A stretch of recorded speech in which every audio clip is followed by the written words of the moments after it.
மத்திய கிழக்கு நாடுகளில் ஒரு மிகப்பெரிய போர் வெடித்துள்ளதாக அதிகாலை அதிர்ச்சியூட்டும் தகவல்கள் வெளியாகியுள்ளன. அமெரிக்க அதிபர் டொனால்ட் ட்ரம்ப் விடுத்த பகிரங்க வேண்டுகோளையும் மீறி இஸ்ரேல் ராணுவம் காலை ஈரானுக்குள் நுழைந்து நேரடி வான்வழி தாக்குதல்களை நடத்தியுள்ளது. ஈரானின் தலைநகர் தெஹ்ரான் உள்ளிட்ட மேற்கு மற்றும் மத்திய பகுதிகளில் உள்ள முக்கியமான ராணுவ இலக்குகளை குறிவைத்து இஸ்ரேலிய விமானப்படை இந்த அதிரடி தாக்குதலை முன்னெடுத்துள்ளது. கடந்த சில மாதங்களாக நிலவி வந்த அந்த பலவீனமான போர் நிறுத்த ஒப்பந்தம் இப்போது முற்றிலும் முடிவுக்கு வந்துள்ளது என்றே சொல்லலாம். இந்த தாக்குதலுக்கு ஒரு மிக முக்கியமான பின்னணி உள்ளது. ஞாயிற்றுக்கிழமை நள்ளிரவில் இஸ்ரேலின் வடக்கு பகுதியில் உள்ள ரமாத் டேவிட் விமானப்படை தளத்தை நோக்கி ஈரான் சரமாரியாக பாலிஸ்டிக் ஏவுகணைகளை வீசியது. லெபனானில் இஸ்ரேல் நடத்தி வரும் தாக்குதல்களுக்கு பதிலடியாகவே இதை செய்ததாக ஈரான் கூறியிருந்தது.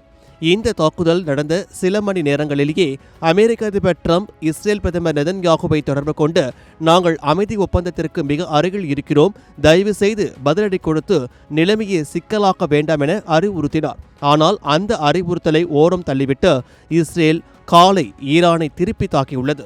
இஸ்ரேலின் இந்த அதிரடி தாக்குதலால் ஈரானிய புரட்சிகர காவல் படை கடும் கொந்தளிப்பில் உள்ளது. இஸ்ரேல் மீண்டும் தனது அத்துமீறல்களை தொடர்ந்தால் இதற்கடுத்த பதிலடி மிகவும் பயங்கரமானதாகவும் இஸ்ரேலின் ஆதரவாளர்களையும் சேர்த்து அழிப்பதாகவும் இருக்கும் என ஈரான் ராணுவ தளபதி எச்சரிக்கை விடுத்துள்ளார். ஈரான் வெளியுறவுத்துறையும் இஸ்ரேலின் இந்த துணிகரமான செயலுக்கு சரியான பாடம் புகட்டுவோம் என பகிரங்கமாக அறிவித்துள்ளது. இஸ்ரேலுக்குள்ளும் தீவிர வலதுசாரி அமைச்சர்கள் ஈரான் எரிய வேண்டும் என போர் முழக்கமிட்டு வருவது நிலைமையை இன்னும் மோசமாக்கியுள்ளது.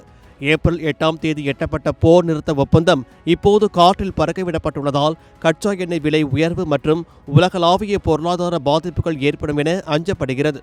அமெரிக்கா ஒருபுறம் பேச்சுவார்த்தைக்கு அழைப்பு விடுத்தாலும் களத்தில் ஏவுகணைகளும் குண்டுகளும் சீறி பாய்வது ஒரு முழு அளவிலான உலக போருக்கான அறிகுறியாகவே பார்க்கப்படுகிறது. ஈரானின் அடுத்த கட்ட நகர்வு என்னவாக இருக்கும்?